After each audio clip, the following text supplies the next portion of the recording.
받았는데 여러분도 받았으리라 생각이 들고요. 정말 언제 우리가 이사야서를 이제 이렇게 묵상해봐도 또 날마다 새로운 것 같아요. 여러분 그렇게 느끼죠? 이사야서를 뭐 수도 없이 저도 보고 그러지만 이번 기회처럼 또 특별한 은혜로 다가온 적이 없어요.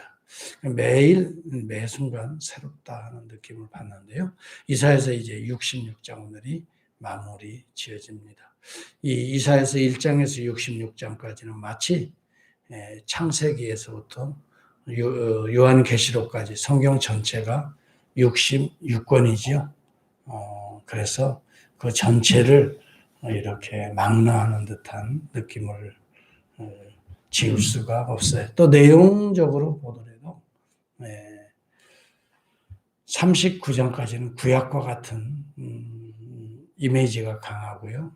그 이후에 40장부터는 신약과 같은 이미지가 너무 강합니다.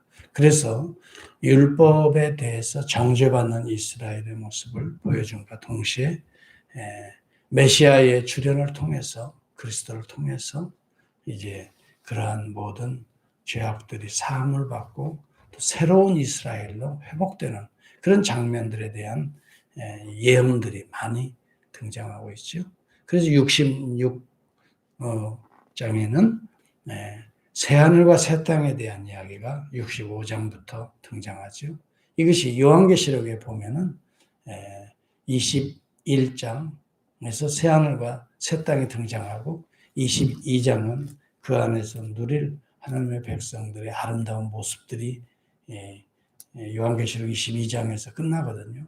그러면서 속히 오시옵소서 주님의 재림을 앙망하면서 성경의 말씀을 한 자도 더하거나 빼지 말라. 그렇게 말함과 동시에 불의를 행한 자는 계속 불의로 가게 되겠고 그래서 진노 하나님의 심판을 받을 수밖에 없고 거룩한 자는 계속 거룩하게 하라. 그런 내용의 결론처럼 정말 이제는 믿음의 사람들은 믿음의 길을 가게 되고 악한 자는 아무리 얘기도 듣지 않냐고 악한 길을 갈 수밖에 없는 종말론적인 심판이 거기에 예언되어 있거든요.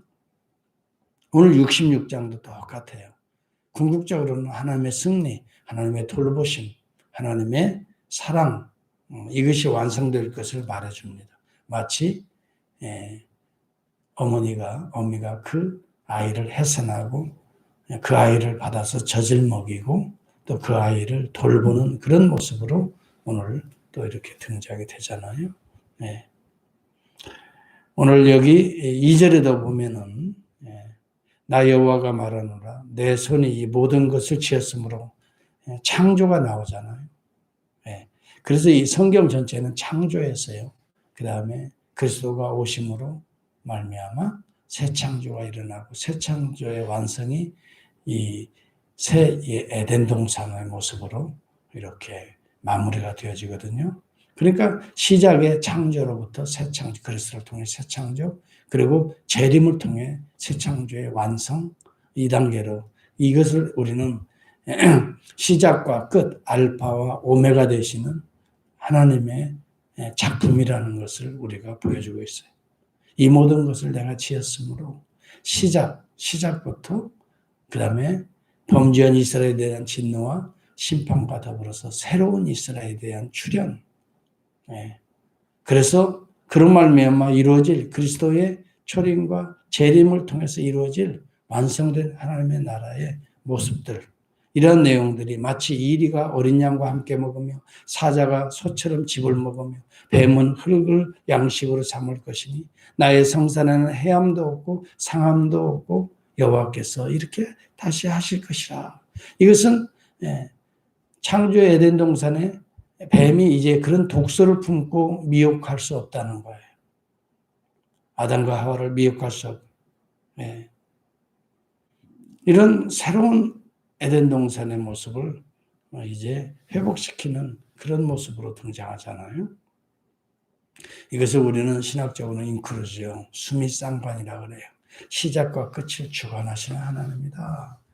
시작과 끝을 동일하게 연결을 시키잖아요. 맞닿아 있잖아요.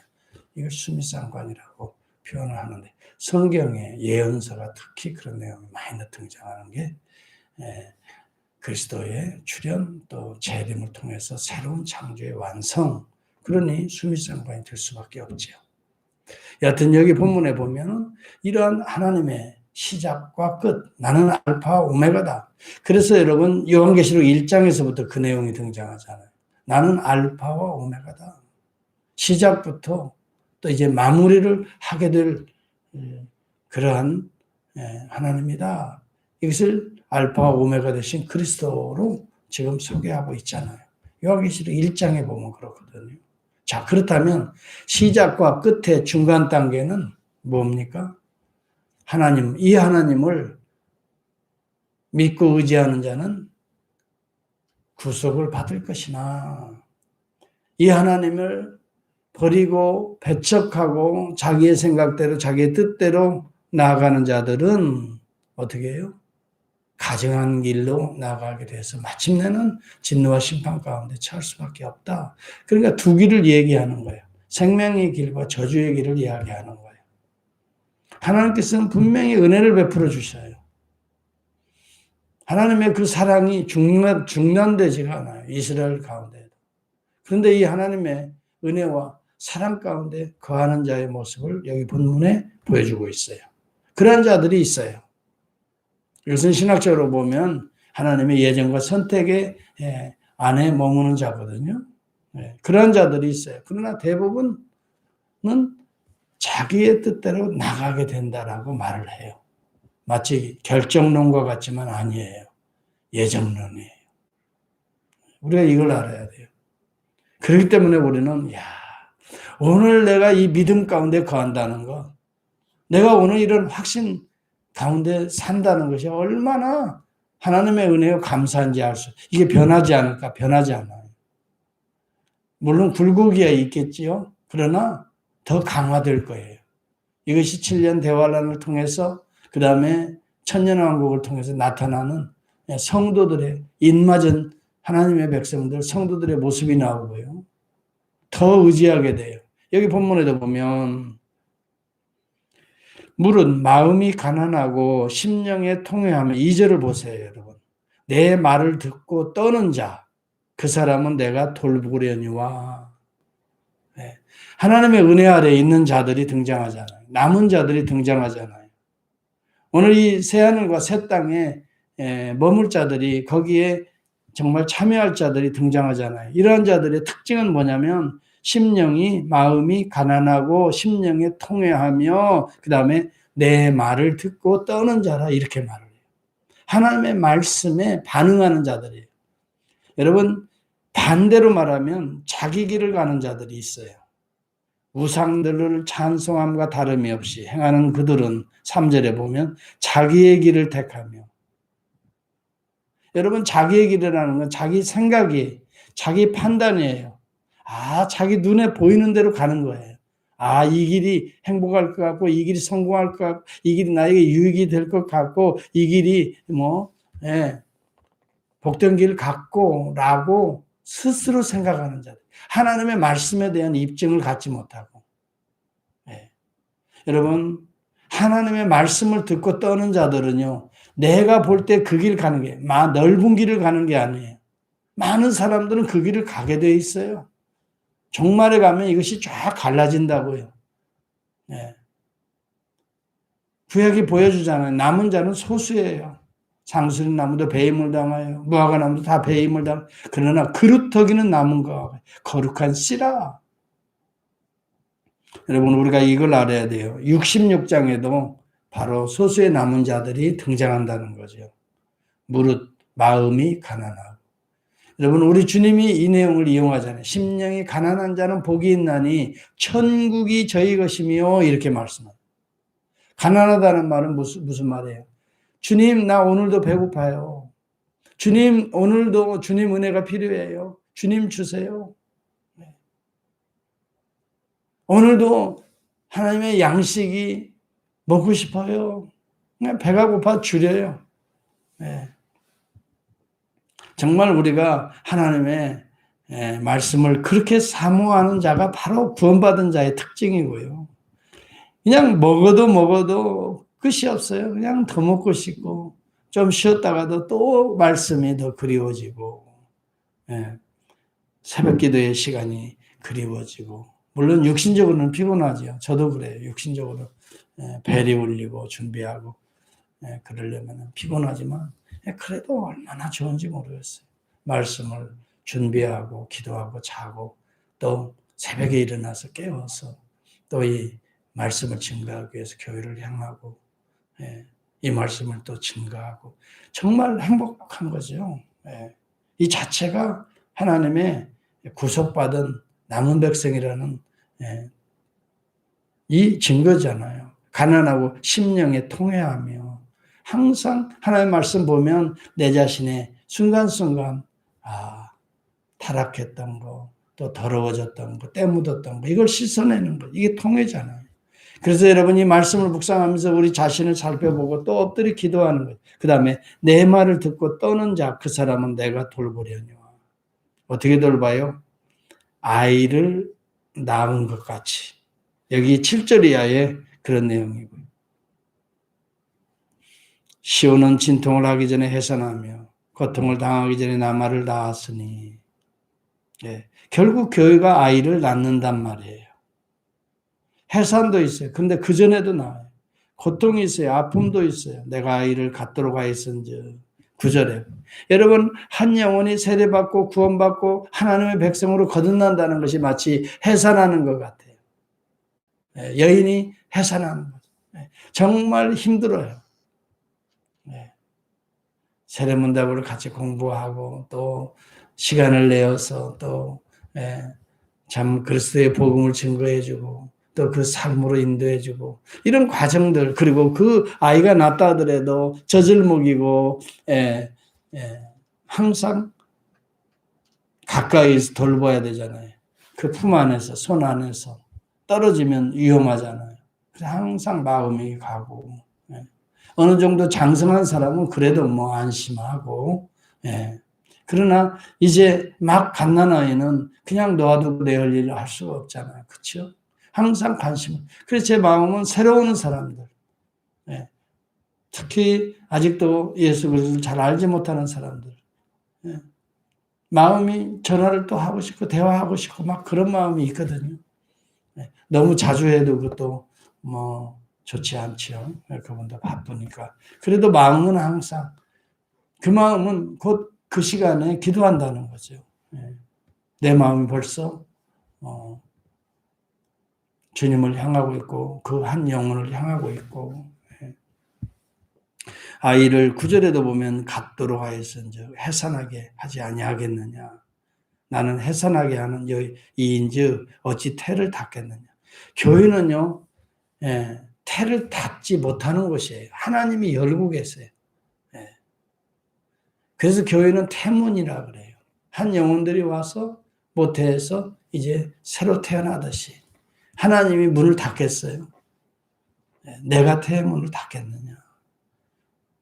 해산도 하는 고통도 있고 어려움도 있지만 그럼에도 불구하고 아이를 갖도록 하였은즉 여러분 이것이 오늘 이 시대에 교회가 핍박을 당하고 어려움 가운데도 처하지만 마침내 해를 품은 여인이 뭐예요? 아이를 출산하듯이 요한계시록에 그 내용이 등장하잖아요. 아이를 출산하려고 하는데 이 아주 세상에 이 어둠의 세력들이 그 해를 품은 여인들을 계속 어떻게 해요? 쫓아다니면서 몰려오면서 또 때로는 그냥 경랑이는 물로 그 여인을 어떻게 해요? 아이를 낳지 못하도록 방해하고 핍박하지만 피할 곳을 다 예배해 놓으셔서 주님의 품에서 아이를 드디어 양육하자. 이 아이가 출산하잖아요.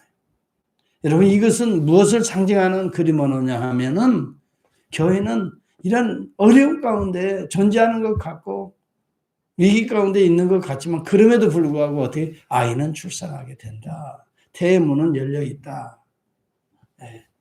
저와 여러분도 마찬가지예요. 태문이 열려있는 성도가 되어야 됩니다. 이게 무슨 말이에요? 이미 나는 끊겼어. 경수도 끊기고 내 나이 이 정도인데 무슨 아이를 낳을 수 있단 말인가. 비웃지 마세요. 이 비웃음을 우리 하나님께서는 진짜 기쁨의 웃음으로 바꾸실 거예요. 그걸 기대하세요.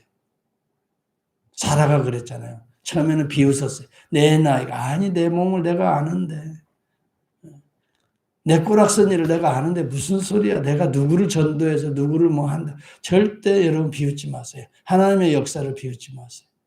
하나님의 이 오늘 주시는 이 말씀도 여러분 두려워하세요. 아, 맞다. 내가 지금 이런 모습이지만 한 영혼을 구원할 수 있다. 한 영혼을 잉태할 수 있다. 나도 아이를 낳을 수가 있다. 아이를 낳으면 얼마나 기뻐요. 정말 그렇게 죽을 똥살똥하고 힘든 과정으로 아이를 낳으면 대부분 보니까요. 산모가 아이를 안고 막 눈물로 기쁨으로 우는 모습들을 보잖아요. 주변에서도 안타까워하면서도 아이를 낳으면 그렇게 기쁘잖아요. 이런 기쁨의 역사가 오늘 교회의 역사인 거예요. 그렇기 때문에 교회에는 태문이 닫히지 않고요. 이 아이를 출산하는 기쁨이, 하나님의 기쁨이 교회에 있어요. 오늘 저와 여러분들은 이러한 것들을 생각하면서 말씀에 떠는 자가 됩시다. 저는 오늘 이 말씀 이 말씀에 떠는 자에 대한 내용이 2절만 나오는 게 아니라 5절도 그래요. 여호와의 말씀으로 말미암아 떠는 자들아 그의 말씀을 들을지어다. 상당히 정말 도전적인 표현이에요. 여호와의 말씀으로 말미암아 떠는 자들아. 예. 여기 본문에 보면 여호와께서는 영광을 나타내사 너희 기쁨을 우리에게 보이시기를 원하노라 하였으나 그들은 수치를 당하리라 하셨느니라. 여러분 교회를 핍박하고 여러분 하나님의 복음의 역사를 돕지 않는 자들은 핍박을 당한다고 그랬어요. 에돔이 그랬습니다. 주변의 나라들이 이스라엘을 오히려 공격하고 무시하고 삼키려 하고, 그러나 하나님이 이스라엘을 보호하사 남은 백성의 회복을 통해서 그리스도를 오게 하시고 오늘날도 여러분 연약한 교회들을 우리 하나님이 도우시사 아들을 출산하게 하시고 마침내 이 출산한 아들이 이게 은혜로 젖을 먹여서 점점 자라게 하셔서 하나님의 영광이 그 아이에게서 반영되는 즐거움이 있겠다는 거예요. 그리고 내가 너를 위로하겠다라고 말을 합니다. 출생뿐만이 아니라 위로라는 말은 말로 위로하는 게 모든 삶으로서 아이를 키우는 과정들이 얼마나 어려워요. 그런데도 불구하고 아이들이 쭉쭉쭉쭉 자라가고 말하고 그 다음에 또 말하는 것도 얼마나 그렇게 예쁜지 위로가 되죠. 그런 삶을 통해 위로를 주겠다는 거예요. 그리고 여러분 확실한 고난과 연단의 과정을 통해서 정금과 같은 믿음의 사람들로 만들어가게 될 것이다 하는 내용들이 쭉 소개되면서 새로운 나라를 맛보게 될 것이다. 때가 이르면 18절에도 보면 문나라와 언어가 다른 민족들을 모으리니 그들이 와서 나의 영광을 볼 것이라. 이것은 하나님의 복음의 나라가, 하나님의 나라가 점점 확장되어서 새하늘과 새 땅에 참여하게 될 것을 말해줍니다. 22절에도 보면 내가 지은 새하늘과 새 땅이 내 앞에 항상 있는 것 같이 너희 자손과 너희 이름이 항상 있으리라. 이거 완성된 하나님의 나라의 모습이 보여지죠. 우리의 이름이 기록되어 있어요. 하나님의 마음에 새겨져 있다. 하나님 마음에 새겨져 있다라고, 이것을 생명책에 기록되었다라고 표현하기도 합니다. 그러면서 하나님을 찬송하고 경배하는 이 놀라운 축제가 회복될 것을 이야기하면서 66장은 마무리하고 있습니다. 여러분, 오늘 저와 여러분들이 때때로 연약할 환경에 처하기도 하고요. 때로는 해산의 고통도 있어요. 그렇지만 분명한 건 때의 문을 닫지 않았다. 오늘 나의 인생에도 아들을 낳을 수 있다. 오늘 우리 교회도 여러분, 새로운 신자들을 만들어 정말 전도해서 양육해서 하나님의 거룩한 백성으로 자라게 할 수 있다. 태문을 닫지 않으셨다. 이 말씀을 소망적으로 주시는 메시지로 알고요. 힘들어도 어려워도 해산 이후에 나타날 그 놀라운 하나님의 위로를 바라보면서 그 영광을 바라보면서 오늘도 참 주어진 한 주간을 잘 마무리하고 또 감사를 준비해서 내일 거룩한 성일에 함께 나와 하나님을 찬양할 수 있기를 바랍니다. 기도하겠습니다.